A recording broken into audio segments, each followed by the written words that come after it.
자, 오늘 우리가 함께 나눌 하나님의 말씀 창세기 2장 15절부터 25절까지의 말씀입니다. 자, 우리가 창세기 1장을 공부하면서 하나님 나라의 특징을 5가지로 정리했습니다. 그것은 그대로 우리 교회의 특징이 되는 겁니다. 우리 한샘 교회의 특징, 영적 구별이 있습니다. 영적 감각이 아주 민감합니다. 그래서 우리 이웃들이 아파할 때 같이 아파하고요, 도와주고 들어주고 알아주는 교회, 감각이 있어요. 그리스도의 생명이 이어지는 교회입니다. 하나님의 형상을 가지고 있어요. 날마다 하나님을 닮아갑니다. 하나님이 가라사대 그대로 되니라. 하나님 말씀대로 이루어지는 교회. 그래서 우리 교회는 하나님 보시기에 좋았더라 하는 그런 교회. 우리 한샘 교회의 특징 5가지인데요. 그러면서 창세기 2장은 에덴 동산의 질서를 보여주었습니다. 그래서 우리는 하나님의 나라를 죽어서 가는 것뿐만 아니라 이 땅에서도 얼마든지 하나님 나라를 살아갈 수 있습니다. 에덴 동산의 질서를 따르면 되는 겁니다. 자, 첫 번째, 제가 원리를 하면 여러분들은 실천사항을 큰 소리로 해주시면 되겠습니다. 안식일의 원리, 은혜가 항상 먼저입니다. Grace first. 먼저 은혜를 받아야 합니다. 우리가 행하는 모든 게 그래요. 아무리 봉사를 하고 싶어도 은혜 받지 않으면 안 돼요. 뭐든지 먼저 은혜 받고. 이게 에덴 동산의 질서. 두 번째, 성전의 원리. 내 안에 누가 계세요? 이 안에 너 있다가 아니라 하나님이 계신다. 예수님을 모시고 살아가는 성전입니다. 세 번째, 생명나무, 생명수, 강물의 원리. 하나님의 거룩한 은혜와 복이, 신령한 복이 우리에게 주어지는데 이것은 신령한 방법으로만 받을 수 있어요. 생명수, 예수 그리스도가 우리에게 영생을 주는 생명수입니다. 또 예수 그리스도가 우리로 영원토록 살게 하는 생명의 떡이 양식이 되시는 분이에요. 그 예수 그리스도를 얻는 것은 말씀과 기도가 아니면 어느 곳에서도 얻을 수 있는 통로가 없어요. 채널이 없습니다. 말씀과 기도로만. 자, 오늘 마지막 시간인데요. 4번째 원리입니다. 선악과의 원리. 우리 다 같이 판단, 정죄하지 않고 살리고 격려하며 살겠습니다. 아멘. 조금 어려운데요. 설교하다가 이 부분은 다른 문구로 바꾸려고 합니다. 자, 오늘 본문 16절, 17절 말씀을 한번 다시 보시면 여호와 하나님이 그 사람에게 명하여 이르시되 동산 각종 나무의 열매는 내가 임의로 먹되 선악을 알게 하는 나무의 열매는 먹지 말라. 내가 먹는 날에는 반드시 죽으리라 하시니라. 선악을 알게 하는 나무, 우리는 쉽게 그냥 선악과라고 그렇게 부르고 있지요. 선악과. 자, 여러분 한 번쯤은 다 의문을 가지고 있었던 문제일 텐데 하나님께서는 왜 선악과를 만들어 놓으셨을까요? 에덴 동산에 많은 종류의 과일을 맺는 나무가 있는데 그 중에 선악과를 동산 중앙에 두셨다고 했습니다. 왜 만드셨을까? 또 그렇게 기왕에 만드셨으면 맛있게 먹을 수 있도록 해주시지 이걸 왜 먹지 말라고 하셨을까? 이것만 없었으면 우리 인간들은 죄도 짓지 않았을 텐데 왜 하나님이 이걸 만들어 놓으셔가지고, 이건 우리 인류가 가지고 있는 아주 오랜 숙제입니다. 이 문제를 가지고 따지기 시작하면 오늘 하루 종일 논쟁을 해도 결론 내지 못할 주제입니다. 근데 어떤 분은 막 저한테 와서 따지면서 그래요. 근데 왜 저한테 따지는지 모르겠어요. 하나님께 따져야 될 걸 왜 저한테 따지는지. 한편으로는 또 기분이 좋기도 해요. 내가 하나님인 줄 아시는가 봐요. 사실은 저도 몰라요. 왜 만드셨는지. 그러면서 이제 그분이 따지시는데, 아니 인간이 범죄한 거는 하나님이 선악과를 만들어 놓으셨기 때문이 아닙니까? 그러니까 원죄의 책임은 하나님께 있는 거 아니냐고 이렇게 따지시는 거예요. 하나님이 안 만들어 놓으셨으면 우리가 죄를 짓지 않았을 텐데 그걸 만들어 놓고 먹지 말라고 하시니 그걸 따먹은 우리 인간이 죄인이 된 거 아닙니까? 이렇게 따지는 거예요. 어때요? 여러분도 그렇게 생각합니까? 대답을 안 하시는 표정을 보니까 꼭 그렇게 생각하신다는 것 같은데 뭐 사실은 아무도 몰라요. 아는 사람은 누구도 없습니다. 그러나 저는 그렇게 생각합니다. 하나님께서 에덴 동산에 선악과를 두신 이유는 창조주와 피조물의 관계 속에 침범할 수 없는 구별된 영역이 있다는 것을 알려주기 위함이었습니다. 잘 들으셔야 돼요. 자, 사람은 특별하게 만들어졌습니다.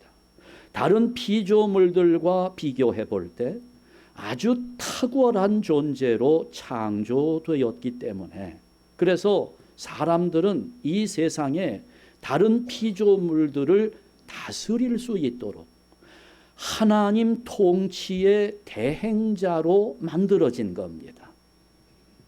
그러니까 하나님께서 인간을 만드시고 축복하실 때 생육하고 번성하고 충만하라, 다스리고 정복하라 축복하셨잖아요.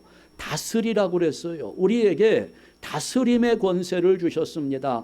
하나님이 세상을 통치하시는데 그 통치의 대리자로 인간을 세워 놓으신 겁니다. 그러니 다른 피조물들과는 비교가 되지 않는 탁월함이 인간에게 있는 겁니다. 그러다 보니 자칫 인간들이 착각을 하기 쉬워요.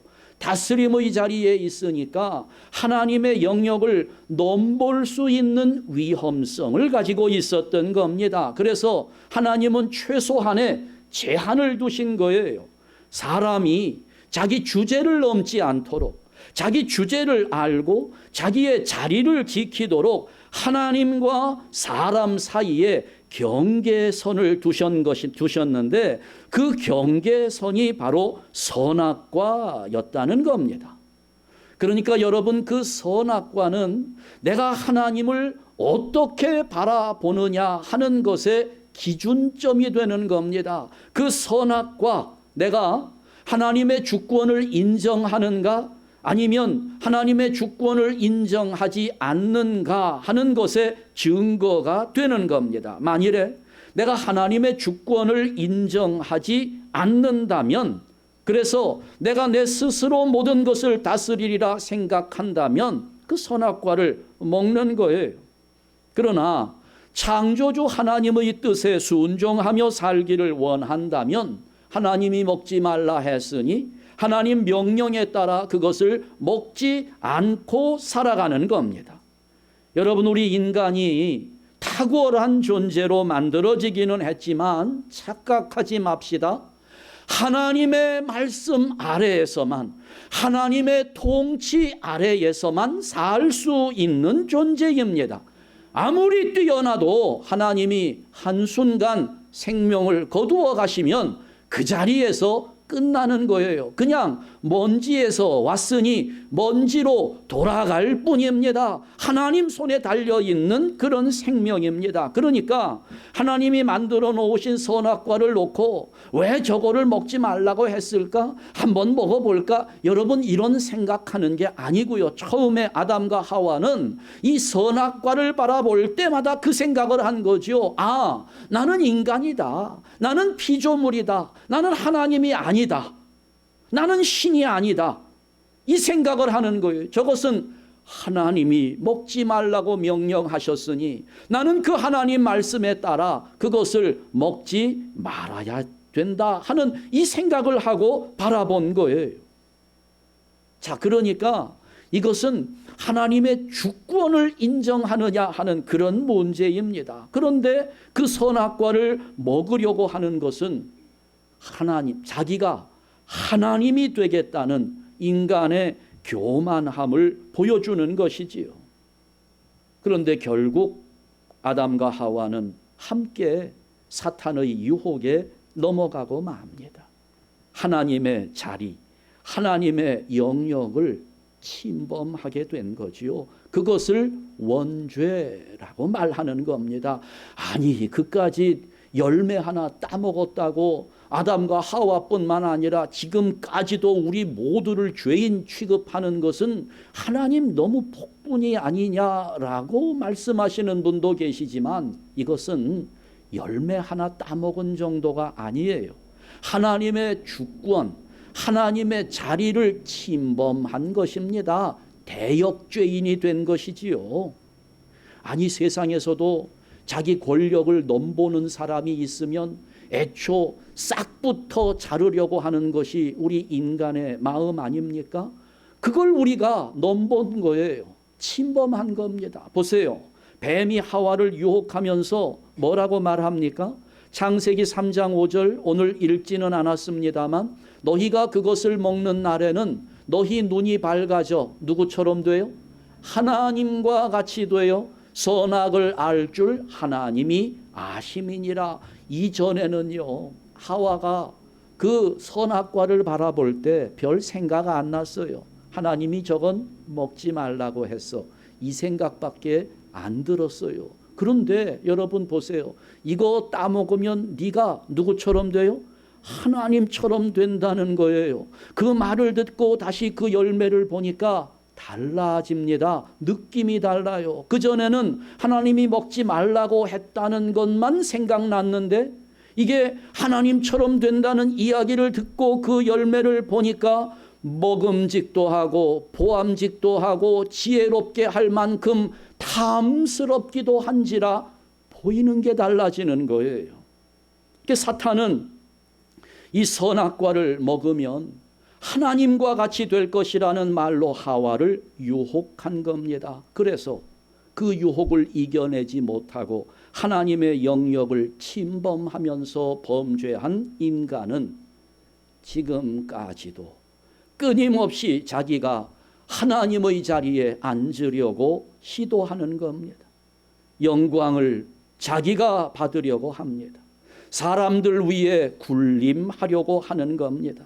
그러면서 다른 사람들을 계속 비난하면서 판단합니다. 정죄하는 겁니다. 선악을 알 줄, 선악을 분간하는 거예요. 우리 스스로 다른 사람들이 잘했다, 못했다, 악하다, 선하다, 이걸 내가 판단하는 겁니다. 내가 그것을 정죄하려고 하는 거예요. 그러나 여러분, 우리 인간은 하나님이 아니에요. 다릅니다. 창조주와 피조물은 완전히 달라요. 당연히 인간에게는 심판의 권세가 없습니다. 우리는 심판할 수 없어요. 심판은 하나님만 하실 수 있는 겁니다. 그런데 지금 선악과를 따먹고 나니까 우리가 자꾸 다른 사람들을 판단하고 심판하고 정죄하는 거예요. 여러분, 자꾸 판단하려고 하지 마세요. 나이가 들수록 실수하기 쉬운 부분이 바로 이 부분입니다. 왜냐하면 내가 인생을 살 만큼 살았거든요. 내가 꽤 오래 살았잖아요. 많은 경험을 했습니다. 아는 게 많아요. 그러니 내가 이 정도 살아왔으니까 어느 정도 알지. 그건 잘못이야. 그건 잘한 거야. 이거는 죄야. 이걸 내가 결정을 해요. 심지어는 아무리 의사가 자기에게 진단을 해줘도 그거 믿지 않잖아요. 아이, 의사가 뭘 알아? 나는 내가 알지. 내 인생 경험이 최고입니다. 이게 우리의 약점이에요, 사실은. 우리 자꾸 남을 판단하려고 하지 맙시다. 우리 판단은 정확하지 않아요. 우리가 다 경험하고 있잖아요. 내가 이건 정말 절대적으로 옳은 것이다 라고 생각했는데, 아니 시간이 조금 지나고 나니까 그거 아니네. 이게 잘못되었다는 것을 깨달을 때가 있잖아요. 또 반대로 야, 그건 절대로 아니야. 그건 틀렸어. 그렇게 하면 안 돼 라고 판단했던 것이 나중에 시간이 지나고 보니까 그게 옳았네 할 때가 얼마나 많습니까? 우리 판단은 정확하지 않아요. 맞지 않습니다. 어떤 장로님이 참 열심히 헌신했어요. 교회를 세우기 위해서. 그러다가 몸이 좀 좋질 않아 병원에 갔더니 암 진단을 받은 겁니다. 꽤 오래됐대요. 그래 하나님께 기도합니다. 하나님 낫게 해주세요. 교회 앞에 해야 될 일이 많습니다. 낫게 해주세요. 기도하는데 별로 그렇게 진전이 없어요. 점점 힘들어집니다. 그러다가 어느 날 열이 오르기 시작하는데 39도 40도까지 그냥 열이 펄펄 끓는 거예요. 암에 걸려 있는데 감기까지 아주 심하게 걸려서 병원에 입원을 할 수밖에 없는 거죠. 병원에 입원해서 생각해 보니 이 장로님이 억울하기 짝이 없어요. 하나님, 아니 내가 평생 하나님 앞에 얼마나 헌신하고 봉사하고 교회를 위해서 충성했는데 이게 뭡니까? 아무로도 부족해서 이 심한 감기에 열이 40도까지 올라가도록 이렇게 나를 힘들게 하시느냐고. 거기서 하나님 앞에 막 원망하고 불평하면서 기도했대요. 그 열이 3일을 가는데 3일 동안 그냥 몸이 불덩어리가 돼서, 그래 이 장로님이 하나님을 그렇게 원망하면서 실망하고 그 절망 가운데 그러다가 3일이 지나고 보니까 열이 내리고, 그리고 나서 이렇게 체크를 해보는데 암세포가 거의 다 사라져 버렸더라는 겁니다. 알고 보니까 이 암세포는 열에 약하대요. 열이 나면 암세포가 사라진다는 겁니다. 저도 정확한 의학 지식은 모르지만 그분 말이 그래요. 그러니 그때 하나님 앞에 자기가 얼마나 회개했는지 모른다고. 아니 하나님이 나를 치료해 주시려고 이렇게 열이 오르게 하신 건데 나는 그것도 모르고, 그 당시는 모르니까 아니 암도 부족해서 이렇게 열까지 나게 하면서 나를 힘들게 하시냐고 원망했던 자기가 하나님 앞에 너무너무 죄송스러워서 회개했노라고 그렇게 이야기를 하더라고요.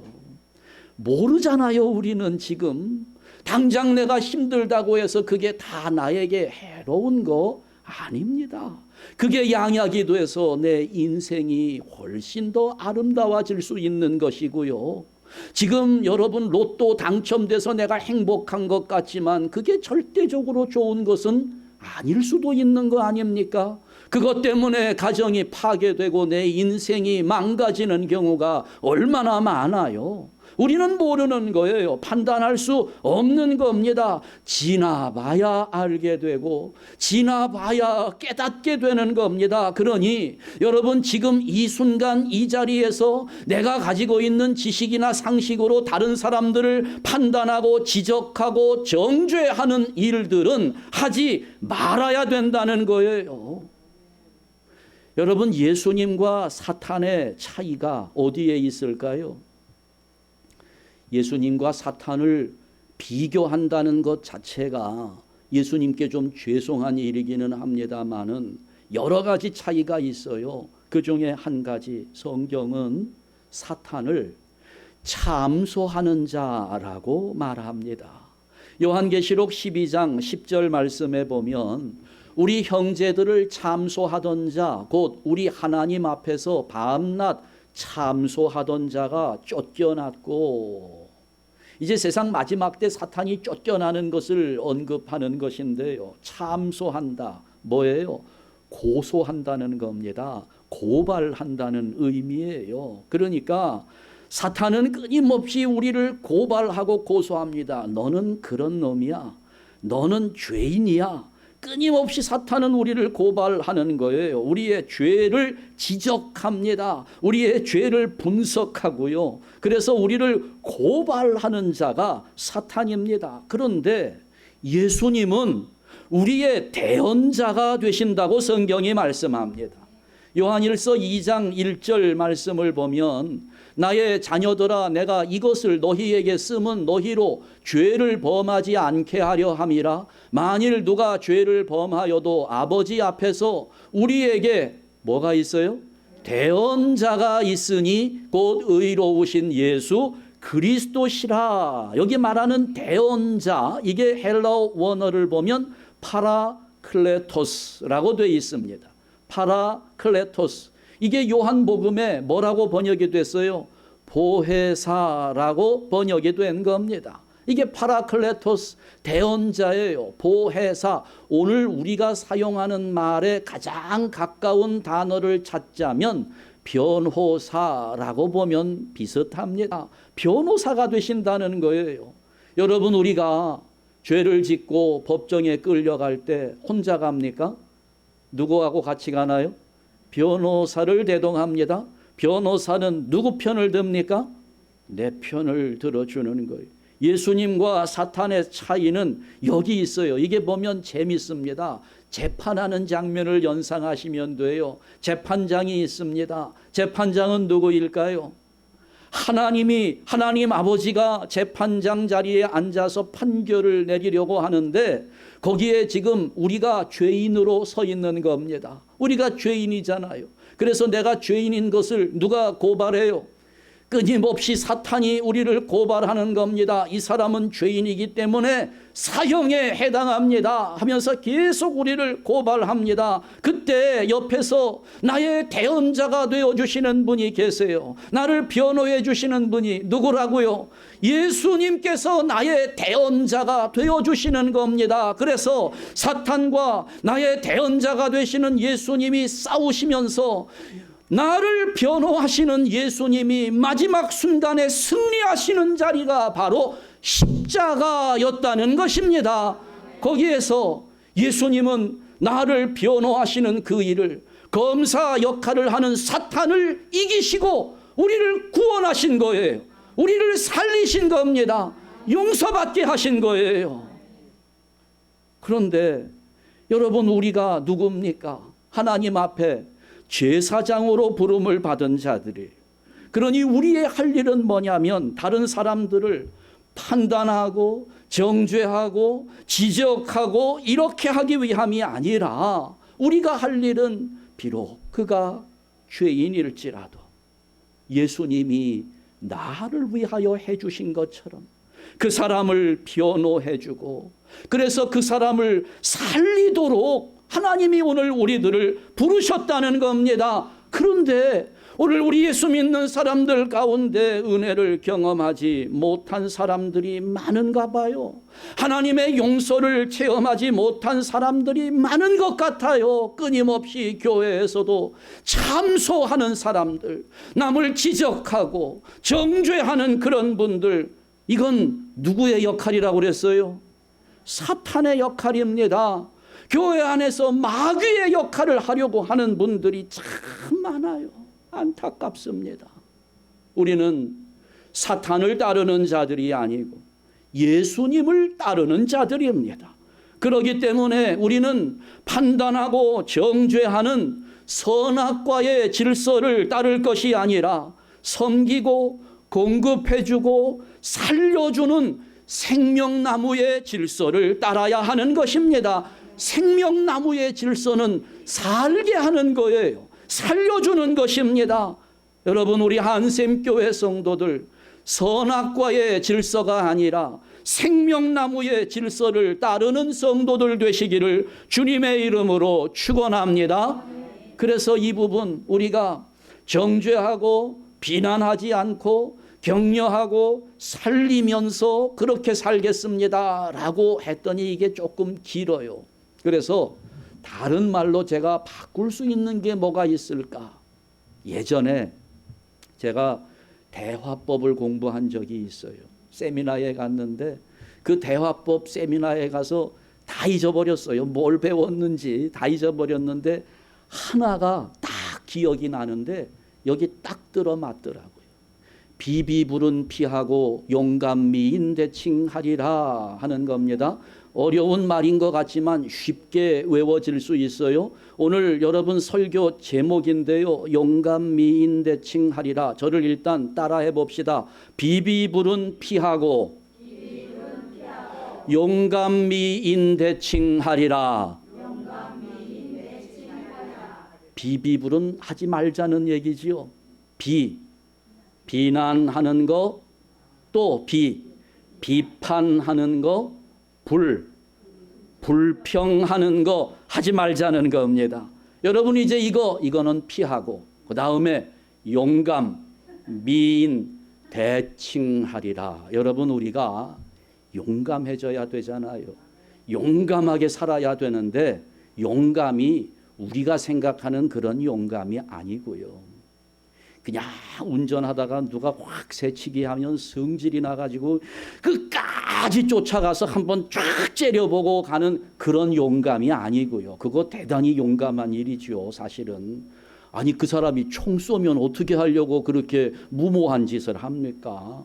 총 맞을 것을 각오하고 하는 일이니 얼마나 용감한 일이에요. 그러나 그런 용감이 아니고 무슨 용감일까요? 용서하면서 감사하는 것. 이게 용감한 사람입니다. 따라합니다. 용서하면서 감사하고.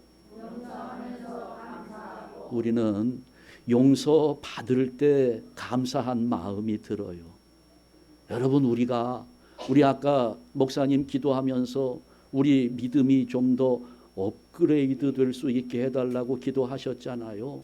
업그레이드 되어야 합니다.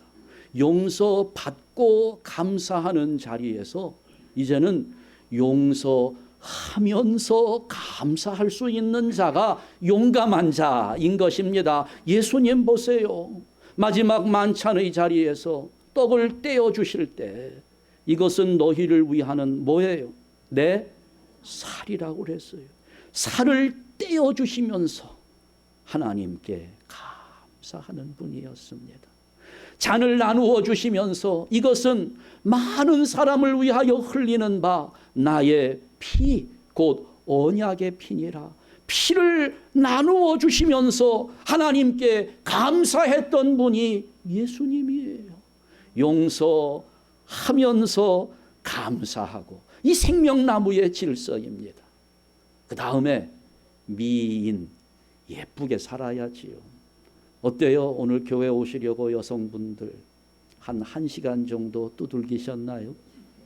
이게 거울 앞에 앉아서 컴팩트 가지고 1시간, 2시간 두들긴다고 그래서 미인이 되는 게 아니고요. 따라합니다. 미소 지으며 인사하고. 미소 지으면서 인사하는 게 미인이 되는 비결입니다. 제가 아주 싫어하는 그분한테는 죄송한데 목사님이 한 분 계셨어요. 예전에 제가 노회만 갔다 하면 그 목사님하고 싸우느라고 정신을 못 차려요. 저보다 나이가 좀 위이신데도 제가 많이 대들었어요. 아주 못되게 굴었습니다. 그런데 그 목사님은 오늘 이 노회를 하면서 막 저하고 싸웠는데 아니 그 다음날 아침에 딱 저하고 맞닥뜨리는데 이 목사님이 환하게 웃으면서 할렐루야 하면서 나에게 인사를 하는데 제가 얼마나 죄송한 마음이 드는지. 네. 미소 지으며 인사하는 겁니다. 그게 예쁘게 살아가는 거지요. 미인이 되는 겁니다. 다시 따라합니다. 미소 지으며 인사하고, 그 다음에 대칭인데요. 대칭. 뭔가 조화가 맞아야 돼요. 이게 밸런스가 잘 맞는 삶을 살아야 되잖아요. 대칭이 맞아야 돼요. 그러면 그 대칭이 도대체 뭐냐? 대화하며 칭찬하리라 하는 겁니다. 따라합니다. 대화하며 칭찬하리라. 저를 따라하라니까요. 예. 대화하며 칭찬하리라. 이게 생명나무의 질서를 따르는 길입니다. 선악과의 원리가 여기 있는 거예요. 판단하고 정죄하고 비난하고 비판하고 불평하면서 이렇게 살지 말고요. 어떻게 살자고요? 용서하며 감사하고 미소 지으며 인사하고 대화하면서 칭찬하리라. 이렇게 살아가는 거, 이게 하나님 나라를 살아가게 하는 에덴 동산의 질서라는 겁니다. 한번 다시 따라해 보겠습니다. 비비불은 피하고 용감미인 대칭하리라. 여러분, 이 정도는 외울 수 있잖아요. 이거 못 외운다고 나는 머리가 나빠서, 여러분 나이가 많아서 이거 못 외운다고 하시는 분들, 그거 그렇게 하지 마세요. 아무리 나이가 많아도 성의만 있으면 외울 수 있습니다. 다시 한번 다 같이 합니다. 비비불은 피하고 용감 미인 대칭하리라. 비난, 비판, 불평 하지 맙시다. 용서하면서 감사하고 미소 지으며 인사하고 대화하면서 칭찬하리라. 용감 미인 대칭하리라. 에덴 동산의 4가지 질서를 오늘까지 공부했는데요. 우리가 잘 기억해 두면서 여러분 가정에서도 우리가 하나님 나라를 살고 내가 관계되는 모든 곳에서 하나님 나라를 살아가게 하는 질서입니다. 우리 하나씩 하나씩 다시 살펴볼 텐데요. 이 땅에서 하나님 나라를 살아가는 비결, 에덴 동산의 질서를 따르는 것입니다. 요거 화면 좀 한번 해줘 보세요. 네. 자, 제가 원리를 이야기하면 여러분은 실천 사항을 큰 소리로 이렇게 해주시면 됩니다. 안식일의 원리, 성전의 원리, 생명나무, 생명수, 강물의 원리, 선악과의 원리. 여기 이상하게 써 있는 말 다시 한번 합니다. 다 같이. 비비불은 피하고 용감 미인 대칭하리라. 아멘. 기도하겠습니다. 하나님 아버지, 감사합니다. 오늘 이 어두운 세상을 살아가는 우리들, 슬퍼 눈물을 흘려야 할 때가 많고 억울해 분노할 때가 많습니다. 그러나 이러한 세상일지라도 우리는 얼마든지 하나님의 나라를 살아갈 수 있는 존재임을 깨닫게 하셨으니 하나님, 이제부터라도 에덴 동산의 질서를 따르면서 내가 가는 모든 곳에 하나님의 나라를 세워가는 복된 성도들 되게 하여 주시옵소서. 은혜 받으며 살겠습니다. 거룩한 성전으로 살겠습니다. 매일 말씀과 기도로 공급받고 살겠습니다. 아버지여, 우리들 비난, 불평 다 우리 안에 사라지게 하여 주시고 용서하며 감사하고 미소 지으며 인사하고 대화하며 칭찬하는 가운데 하나님의 나라를 확장해 나아가는 복된 삶을 살도록 우리 한샘교회 성도들을 인도하여 주시옵소서. 예수 그리스도의 이름으로 기도하옵나이다. 아멘.